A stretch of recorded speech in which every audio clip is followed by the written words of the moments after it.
Trichy nursing மாணவி மரணம் தொடர்பாக போராட்டம் களம் சூடுபிடித்திருக்கிறது.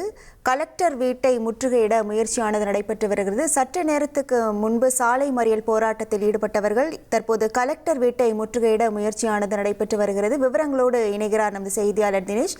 வணக்கம் தினேஷ், அங்கு இருக்கக்கூடிய கள நிலவரங்கள் என்னவாக இருக்கிறது?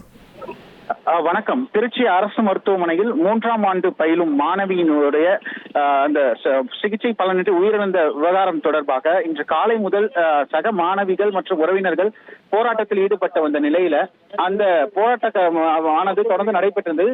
சற்று நேரத்திற்கு முன்பாக அந்த குழுவானது விசாரணை மேற்கொண்டு வரும் நிலையில அந்த குழுவில் விசாரணையானது நியாயமான முறையில் நடைபெற வேண்டும், அதிலும் நாங்கள் பங்கேற்க வேண்டும், மேலும் அந்த விசாரணையில் உண்மைத்தன்மை இருக்க வேண்டும், அவர் இந்த குடும்பத்திற்கு ஒருவருக்கு அரசு வேலை வழங்க வேண்டும், மேலும் இறந்த மாணவியின் குடும்பத்திற்கு உடனடியாக நஷ்டஈடு வழங்க வேண்டும், அதே போன்று இந்த சிகிச்சை அதாவது தவறான சிகிச்சை மேற்கொண்டார்களா அல்லது யார் இந்த தவறு செய்திருந்தாலும் அவர்கள் மீது துறை ரீதியான நடவடிக்கை எடுக்க வேண்டும், மேலும் மாவட்ட ஆட்சியர் எங்களை சந்தித்து இது தொடர்பான விஷயங்கள் அனைத்தையும் எங்களிடம் பேச வேண்டும், அவர்களிடம் நாங்கள் இந்த கோரிக்கை அனைத்தையும் வைக்க வேண்டும் என்று தொடர்ந்து சாலை மறியல் போராட்டத்தில் ஈடுபட்டனர்.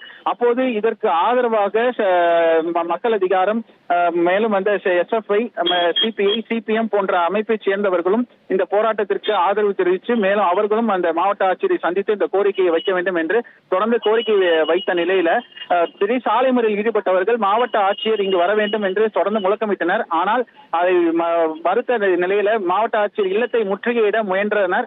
அப்போது சாலையில் அமர்ந்தவர்கள் திடீரென மாவட்ட ஆட்சியர் இல்லத்தை நோக்கி ஓடத் தொடங்கியதால் சிறிது நேரம் இப்பகுதி பெரும் பரபரப்பாக காணப்பட்டது. மேலும் அவர்களை காவல்துறையினர் தடுத்து நிறுத்தியுள்ளனர்.